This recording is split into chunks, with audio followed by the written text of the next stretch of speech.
wa kwanza kupata habari kutoka JTV. Subscribe.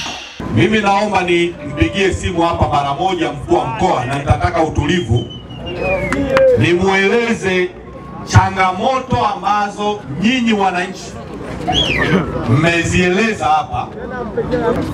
Nikisha yasema hapa, na mimi sasa nitawajibu hizi changamoto zenu.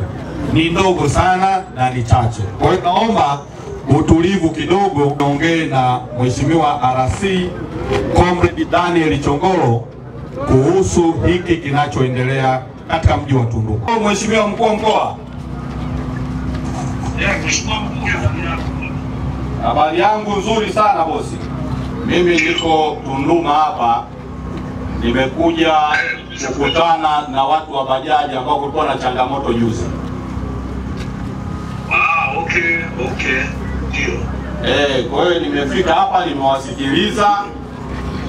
Sasa baada ya kuwasikiliza, umetokea baadhi ya changamoto hapa. Nasema wewe kama mwenyekiti wa kamati ya ulinzi na usalama, basi walau nikutajie na wewe wakusikie hapa. Sasa moja ya changamoto ambayo wamenieleza hapa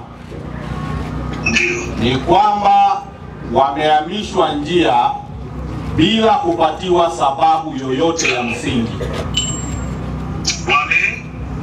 Wamebadilishiwa njia, barabara, badala ya kupita ile barabara ya zamani wanapitishwa huku kwenye soko la jioni ambako hakuna wateja kabisa wa bajaji.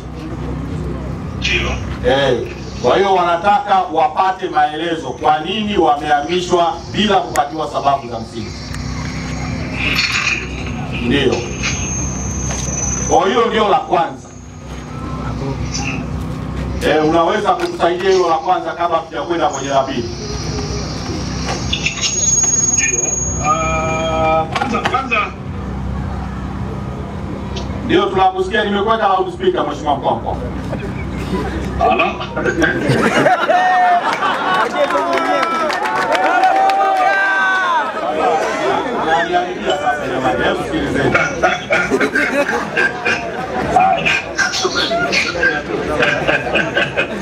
Sasa mbona mnashangilia? Nimefurahi kusikia sauti yako. Ndio. Mtaahirisha kutoa majibu.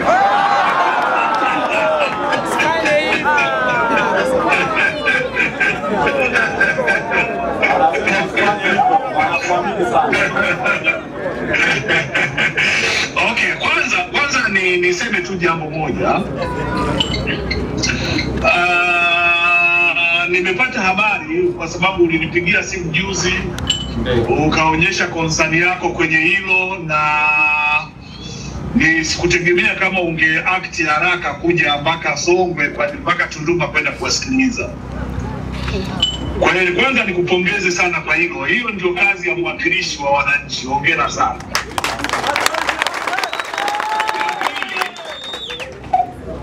Nimesikia konsani zenu na hasa kwenye hilo kwamba barabara ilihamishwa ruti.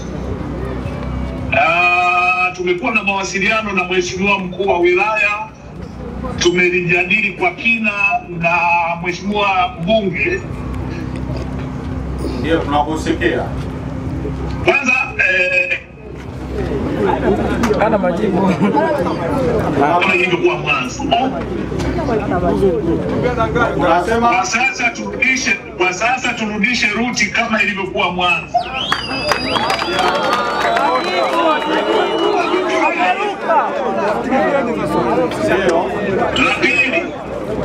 La pili ndio tunakusikia. Mimi mwenyewe ninaendelea kuwasiliana na Mheshimiwa mkuu wa wilaya. Wiki hii inayoanza Jumatatu tutapanga siku moja ndani ya hizo siku 6 siku 5, nitakuja mimi nikiongozana na mkuu wenu wa wilaya, tutakaa kwa pamoja, tutalijadili hilo kwa kina na kulitafutia ufumbuzi wa muda mrefu. Ndio, tunakusikia Mheshimiwa Mkuu wa Mkoa. Na mwisho ni waombe pale ambapo pamekuwa labda na lolote ambalo limekuwa na sintofahamu, sisi ni viongozi, ni waombe muwe watulivu, msiwe na wasiwasi. Sisi tuna dhamana ya kuwahudumia wananchi. Tutakaa na ninyi, tutazungumza na ninyi, tutaelewana na tutakuja na solution nzuri sana, msiwe na wasiwasi.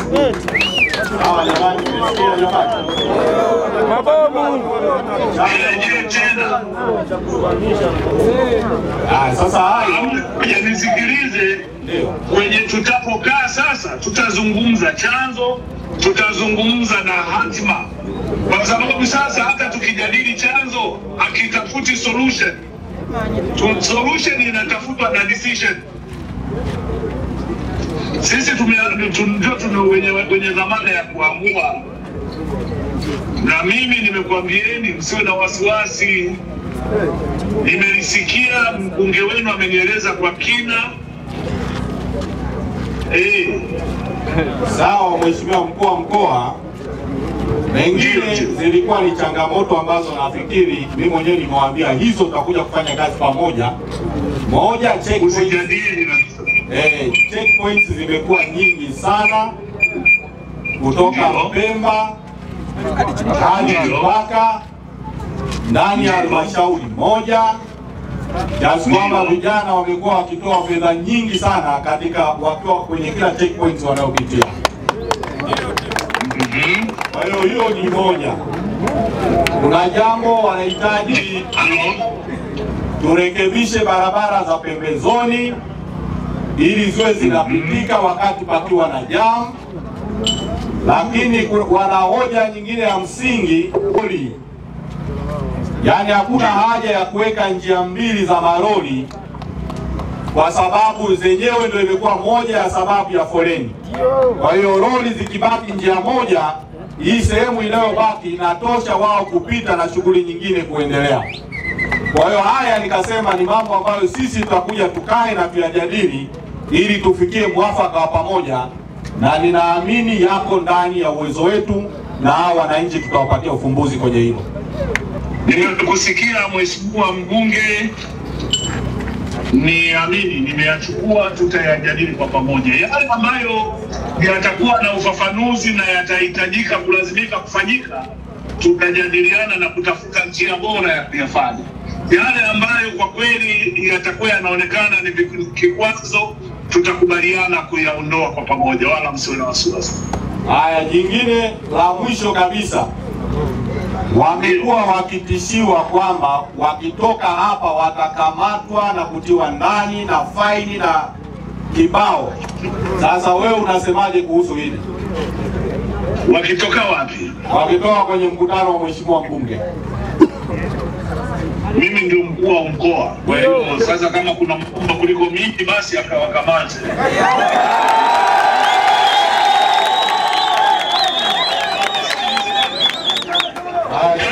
Atakiuka kwanza. Mbunge kufanya mkutano ni haki yake, mbunge kusikiliza kero ni haki yake, mbunge kusikiliza changamoto za wananchi ni haki yake, hakiuki sheria. Na nyinyi kuwasilisha kero yenu kwa kiongozi mnayoona anaweza akatatua kero yenu na ni mwakilishi wenu, sio kosa la msingi, kwa sababu mimi ndio sasa nimekuwa sehemu ya kikao chenu, na nyinyi kikao hicho kimebadilika, kimekuwa sio cha mbunge pekee yake, ni mbunge na mkuu wa mkoa. Sasa kama kuna mtu atazuia mtu kwenda kwenye kikao cha mkuu wa mkoa, basi kuna shida kubwa. Mheshimiwa Mkuu wa Mkoa, ndio wito wangu kwenu, sitegemei kuona mnarudi tena kufanya fujo njiani. mpaka mimi nitapokuja kwenye kikao ambacho tutakuja na mkuu wa wilaya. Sawa jamani, mmesikia?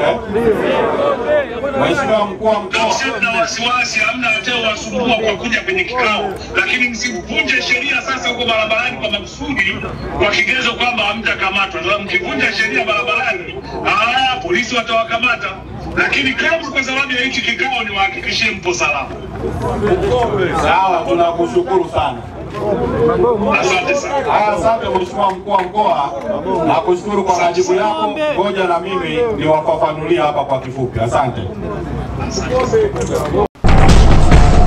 Mtazamaji wa J Online TV, ili uwe kwanza kupata habari kutoka JTV, subscribe kisha like, halafu bonyeza kengele hapo chini ili uwe wa kwanza kupata taarifa pindi habari mpya inapokuwa imewadia.